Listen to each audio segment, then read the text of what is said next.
नमस्कार दोस्तों, आज मेरा ये वीडियो कार ड्राइवर्स के लिए मैं बनाने वाला हूँ कि जब भी हम कोई भी कार ड्राइव करेंगे तो एक्सीडेंट ना हो, इसलिए कुछ टिप्स और सेफ ड्राइविंग के बारे में हम डिस्कस करेंगे। उससे पहले हम थोड़ा एक्सीडेंट और कार एक्सीडेंट के हिस्ट्री के बारे में थोड़ा जान लेते हैं। First wheel was invented in Mesopotamian civilization। जबकि व्हील का इन्वेंशन हुआ तब से ह्यूमन सिविलाइजेशन का ग्रोथ होना स्टार्ट हो गया। फिर सबसे पहले स्टीम इंजन का इन्वेंशन हुआ। उसी स्टीम इंजन का यूज़ करके फर्स्ट स्टीम ट्रक निकोलस दोसेप, जो फ्रांस का सिटीजन था, उसने बनाया। और इसी ट्रक का फर्स्ट एक्सीडेंट जो कि रजिस्टर है वो 1771 में फ्रांस में हुआ था। और फर्स्ट फैटल एक्सीडेंट 1899 यूके में हुआ, जिसमें ड्राइवर जो था वो मारा गया।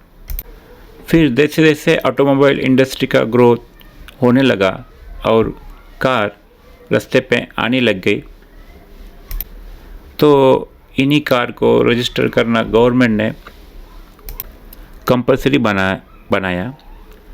तो 1893 में फर्स्ट कार रजिस्टर हुआ, जिसे एक नंबर प्लेट इशू हुआ था फ्रांस में। फिर जब ऑटोमोबाइल की डिमांड बढ़ गई तो इसको गवर्न करने के लिए the motor car act England में 1904 में पास किया गया।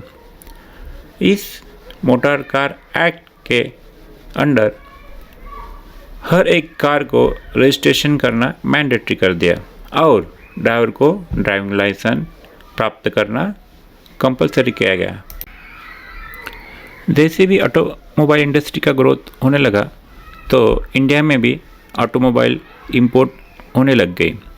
तो ब्रिटिश इंडियन गवर्नमेंट ने पहला एक्ट, जो कि इंडियन मोटर व्हीकल एक्ट 1914, वो पास कर दिया।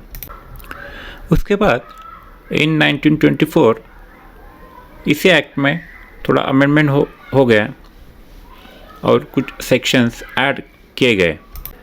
फिर से इन 1939 इसी एक्ट में एक बार फिर से अमेंडमेंट किया गया।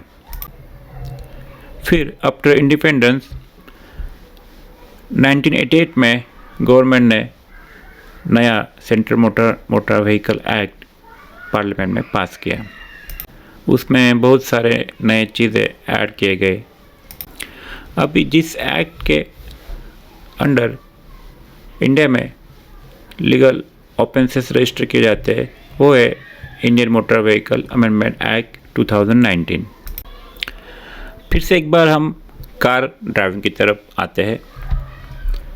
जब भी हमें लाइसेंस मिलता है 4 व्हीलर ड्राइव करने का, तो हम एलिजिबल हो जाते हैं कोई भी कार चलाने के लिए। जब भी हम कार चलाए तो कुछ चीज़ों का ध्यान हमें रखना है। कोई भी एक्सीडेंट कुछ मेनली 6-7 रीज़न की वजह से होता है।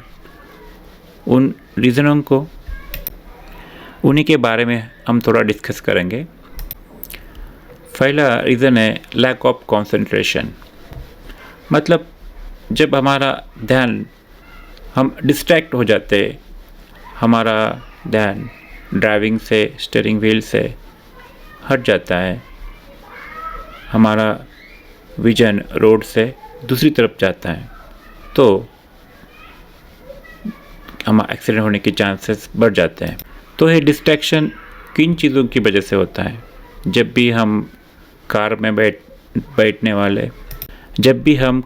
बैठे पैसेंजर से बात करते, चिट चैटिंग करते हैं, कार ड्राइविंग करते समय हम कुछ कार में बैठे हुए को पैसेंजर से बातें करते हैं, कार में ड्राइविंग करते समय कुछ स्नैक्स खाते हैं, अगर ड्राइविंग करते समय मोबाइल का यूज़ करते हैं, एसएमएस पढ़ते हैं, एसएमएस टेक्स्ट करते हैं, तो हमारा ध्यान ड्राइविंग से हट जाता है और एक्सीडेंट की संभावना बहुत बढ़ जाती है। इतना ही नहीं, कार में जो म्यूज़िक प्लेयर है, साउंड सिस्टम है, अगर हम उसी का यूज़ कर रहे हैं, मतलब साउंड कम ज़्यादा या सेटिंग या एफएम स्टेशन एडजस्टमेंट कर रहे हैं, तो वो भी इस डिस्ट्रैक्शन के अंडर आता है। दूसरा एक रीज़न है drunken driving. All over world drunken driving की वजह से बहुत सारे एक्सीडेंट होते हैं, तो हमें ड्रंकन ड्राइविंग को अवॉइड करना है। जब भी हम किसी पार्टी पे जाते हैं, किसी फैमिली के घर एज अ गेस्ट जाते हैं तो जब वापस हम आएंगे तो हमें ध्यान रखना है कि ड्राइविंग करने वाला पर्सन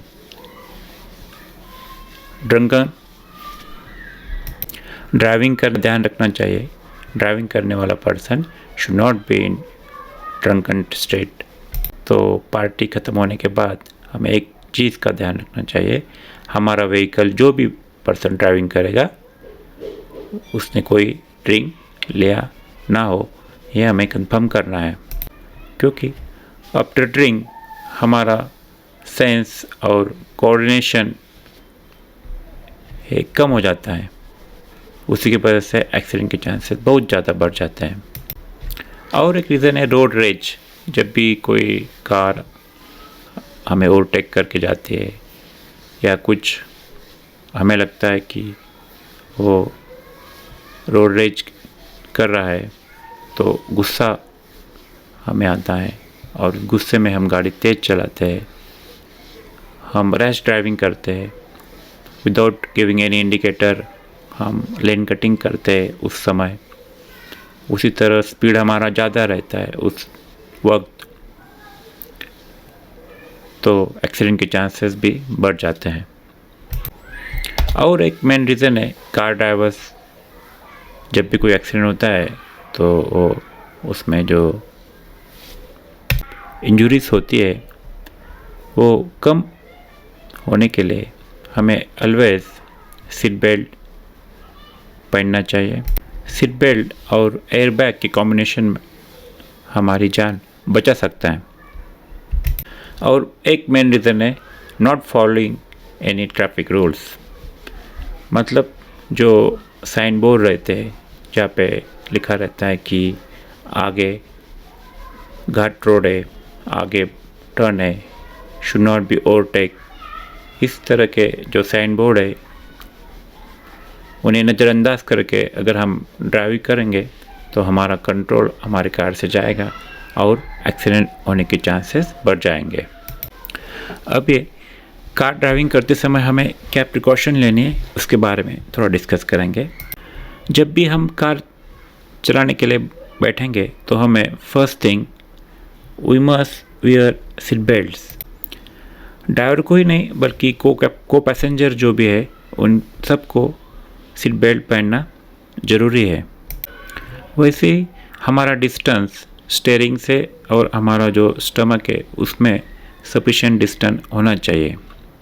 उसी तरह हमारा जो हेड रेस्ट रहता है उसका पोजीशन भी बिल्कुल सही होना चाहिए।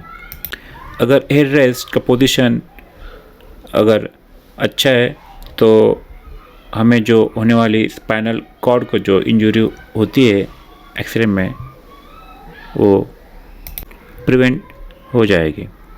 सीट बेल्ट की वजह से हज़ारों लोगों की जान कार क्रैश में बच जाती है। दुनिया भर में जो भी एक्सीडेंट हर साल होते हैं उसमें जिस पर्सन की जान बचती है तो उसका मेन रीज़न यही रहता है कि उन्होंने सीट बेल्ट पहना होता है। और रोड रेज के बारे में थोड़ा हम बात करेंगे। जो भी पॉपुलेटेड कंट्रीज़ है वहाँ रोड रेज अक्सर देखा जाता है। जब भी हमें गुस्सा आता है किसी और कार ड्राइवर की वजह से तो एक चीज़ हमें करना है कि हमें कार साइड में खड़ी करके 5 मिनट रुकना है और फिर से कार चलाना है। इससे क्या होगा, जो भी कार ड्राइवर हमें ओवरटेक करके गया होगा वो हमसे दूर निकल जाएगा। और दूसरी चीज़, हमारा गुस्सा थोड़ा कम हो जाएगा, क्योंकि जब भी कोई पर्सन एंग्री होता है तो ही टेक्स मोर रिस्क और उसका कंसंट्रेशन भी कम हो जाता है और वो डेंजरस ड्राइविंग करने लग जाता है। ये सब करने से अच्छा है कि हम थोड़ा शांत हो जाएं, जिससे कुछ भी बुरी घटना अवॉइड हो जाएगी। मेरे पहले वीडियो में मैंने जो एक एक्सीडेंट के बारे में डिस्कस किया था, जिसमें 6 स्टूडेंट्स जिन्होंने अपनी जान गंवाई, वो किसी एक कार से रेस कर रहे थे। तो यही रोड रेस का एग्जाम्पल है। अगर उन्होंने थोड़ा कार साइड में लेके थोड़ा वेट किया होता है तो वो कार आगे निकल जाती, तो रेस का कोई सवाल ही नहीं रहता।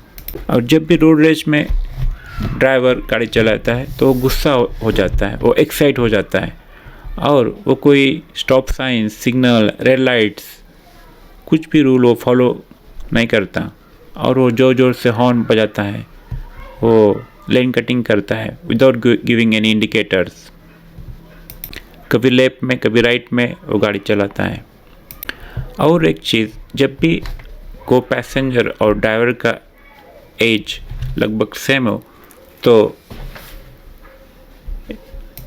इस सिनेरियो में एक्सीडेंट होने की चांसेस ज़्यादा होते हैं, क्योंकि जो सेम एज ग्रुप ड्राइवर को इनकरेज करता है कि और तेज। तो आप जब भी कोई बड़े एक्सीडेंट के बारे में जब सुनते हो तो उसी में same age group passenger travel करने की पॉसिबिलिटी ज़्यादा रहती है। तो कभी भी गुस्से में गाड़ी नहीं चलाना चाहिए। अभी और एक मेन पॉइंट पे हम आते हैं, जो कि डिस्ट्रैक्शंस। जब भी कोई ड्राइवर ड्राइविंग करता है, उसका ध्यान जब स्टीयरिंग से हटता है तो एक्सीडेंट होने की संभावना बहुत ज़्यादा बढ़ जाती है। तो ये डिस्ट्रैक्शन क्यों होता है? जब हमारा ध्यान हटता है तो आगे आने वाला कोई भी खतरा वो और उसको जो रिएक्शन करने का टाइम है वो कम हो जाता है, हम उससे रिएक्ट नहीं कर सकते। इसलिए इंडियन रोड्स पे आपने साइन देखा होगा, नज़र हटी दुर्घटना घटी। सबसे मेन तो अभी मोबाइल फ़ोन्स, जिसके बिना हम रह नहीं सकते, तो ये मोबाइल फ़ोन जब भी हम ड्राइविंग करते आता है। अभी नए कार्स में, नए मॉडल्स में ब्लूटूथ टेक्नोलॉजी दिया है, जिसकी हेल्प से हम विदाउट पिकिंग मोबाइल फ़ोन हम बात कर सकते हैं। लेकिन हमें टेक्स्टिंग बिल्कुल नहीं करना चाहिए। जब भी हम कोई SMS या व्हाट्सएप पे कोई मैसेज टाइप करते तो हमारा ध्यान बिल्कुल हट जाता है। तो हमें व्हाट्सएप मैसेज रीडिंग और राइटिंग बिल्कुल अवॉइड करना है जब भी हम कोई कार चलाते हैं। अगर कुछ हम स्नैक्स खाते हैं, सैंडविचेस या कोल्ड कॉफ़ी या कोल्ड ड्रिंक्स, तो तब भी हमारा ध्यान स्टीयरिंग से या सामने वाले रोड से हटता है। तो जब भी हमें कुछ खाना हो तो गाड़ी साइड में स्टॉप करके या किसी रेस्टोरेंट में रुक के खाना चाहिए। जब भी कोई ड्राइवर ड्राइविंग लाइसेंस के लिए किसी ड्राइविंग स्कूल में एडमिशन लेता है तो उसको पहले दिन कुछ चीज़ें बताई जाती है कि जब भी हम कार स्टार्ट करेंगे, या अगले दिन कुछ चीज़ें बताई जाती है कि जब भी हम कार स्टार्ट करेंगे या हमें कार ड्राइविंग करनी है तो हमें कुछ बेसिक चीज़ें चेक करना रहता है। मतलब हमें टायर प्रेशर चेक करना है, वैसे सब लाइट्स, इंडिकेटर वर्किंग कंडीशन में है कि नहीं, ये चेक करना है हमें। हमारा headlight, upper dipper light working condition में है कि नहीं। उसी तरह जब भी हम स्टीयरिंग पे बैठते तो हमें mirror, side view mirror, rear view mirror adjust करना है हमारे सिटिंग पोजीशन के अनुरूप। ब्रेक्स आर वर्किंग और नॉट, ये भी हमें चेक करना है। उसके बाद हमें कार स्टार्ट करना है। आज के मॉडर्न कार में जब भी हम की इग्निशन स्टार्ट करते हैं तो हमें सामने सब कुछ रेडीमेड चेक करके दिखता है, लेकिन वो हमें समझना चाहिए कि बैटरी चार्जिंग है, फ्यूल कितना है, ऑयल गाड़ी में है कि नहीं, लाइट सब चालू है कि नहीं, टायर प्रेशर भी आजकल स्क्रीन पे दिखता है। लेकिन साइड मिरर बहुत लोग क्लोज करके गाड़ी चलाते हैं, तो हमें राइट साइड मिरर और लेफ़्ट साइड मिरर और रियर व्यू मिरर तीनों को अपने हाइट्स के अनुसार एडजस्ट करना है, जिससे हमें पूरा व्यू पीछे का साइड का ड्राइविंग करते समय दिखना चाहिए। रूरल एरिया में बहुत सारे एक्सीडेंट इस वजह से होते हैं कि बहुत से व्हीकल को एक ही साइड का हेडलाइट वर्किंग कंडीशन में रहता है, तो सामने से आने वाला टू व्हीलर या फोर व्हीलर को यह लगता है कि जो कार आ रही है वो टू व्हीलर ही है, और इसकी वजह से एक्सीडेंट होता है। इसलिए हमारे हेडलाइट प्रॉपर वर्किंग कंडीशन में होने चाहिए। एक बात जानकर आपको हैरानी होगी कि जब भी कार में ज़्यादा पैसेंजर होते हैं तो there is a greater risk of death, मतलब 2 और मोर पैसेंजर्स तो 5 टाइम्स रिस्क ऑफ फैटलिटी बढ़ जाता है। ऐसा क्यों? क्योंकि ड्राइवर के साथ में को पैसेंजर ज़्यादा बात करते हैं, को पैसेंजर आपस में चिट चैटिंग करते हैं, जिससे ड्राइवर का ध्यान हट जाता है। वैसे ही पैसेंजर का डिमांड अलग अलग रहता है। कोई म्यूज़िक चेंज करने के लिए बोलता है, कोई वॉल्यूम कम ज़्यादा करने के लिए बोलता है, कोई रुकने के लिए बोलता है, जिससे ड्राइवर का ध्यान हटता है। तो जब भी हम ग्रुप में ट्रैवलिंग करेंगे तो एक बात का ध्यान हमें रखना है, हमें ड्राइवर को डिस्टर्ब नहीं करना है। और एक चीज़ के बारे में ड्राइवर को ध्यान रखना है, जब भी हम कोई कार चलाते हैं, कार ड्राइविंग करते हैं, तो फटीग जब भी हम थक जाते हैं तो हमें तुरंत थोड़ा सा रेस्ट लेना चाहिए। जनरली इन द मॉर्निंग, नहीं तो नाइट ड्राइविंग के टाइम में हमें नींद आती है, तो नींद आने तो जब भी हमें समझ में आए कि हमें अभी नींद आ रही है तो हमें तुरंत साइड में कार लेके रुकना है और थोड़ा रेस्ट लेने के बाद ही आगे गाड़ी ड्राइव करनी है। को पैसेंजर को एक बात का ध्यान रखना है कि ड्राइवर को अगर फटीग होता है तो हमें तुरंत उसको गाड़ी साइड में रोकने के लिए बोलना है। कुछ साइन से जब भी ड्राइवर थक जाता है तो उसके आँखों से पता चल जाता है, उसको नींद आने लग जाती है, वो रेस्टलेसनेस का साइन दिखाता है, उसका रिएक्शन स्लो होता है, स्टीयरिंग में और स्टीयरिंग करने लग जाता है, मतलब गाड़ी एक साइड में ज़्यादा मूव करने लग जाती है। तो अगर ऐसे साइन आपको दिखाई दे तो आप ड्राइवर को तुरंत गाड़ी रोकने के लिए आपको बोलना है। इसीलिए हमें बीच बीच में गाड़ी रुका के थोड़ा सा ब्रेक लेना चाहिए। और सबसे बड़ी बात, हमें रात के 10 बजे से लेकर सुबह 6 बजे तक ड्राइविंग हमें ऑलवेज अवॉइड करनी चाहिए। कार ड्राइवर्स को और क्या प्रिकॉशन लेनी चाहिए, इसके बारे में और कुछ टिप्स हैं जो कि मैं अगले वीडियो में आपको बताऊंगा। आपने मेरा वीडियो पूरी तरह से सुना होगा, ऐसे मैं आशा करता हूँ। अगर ये आपको अच्छा लगे तो आप इसको शेयर ज़रूर कीजिए। और एक चीज़, मैं आप सबका धन्यवाद और शुक्रिया अदा करना चाहता हूँ कि मेरे चैनल ने अभी 100 सब्सक्राइबर्स और 1000 व्यूज़ का एक पेज क्रॉस किया है। इसी तरह आप मेरे चैनल को सब्सक्राइब कीजिए और शेयर कीजिए, आपके फ्रेंड्स को बताइए, और आपके कमेंट्स या डाउट्स कमेंट सेक्शन में लिखिए, जिससे मैं और कुछ अच्छे वीडियोस बनाऊंगा। Thank you very much.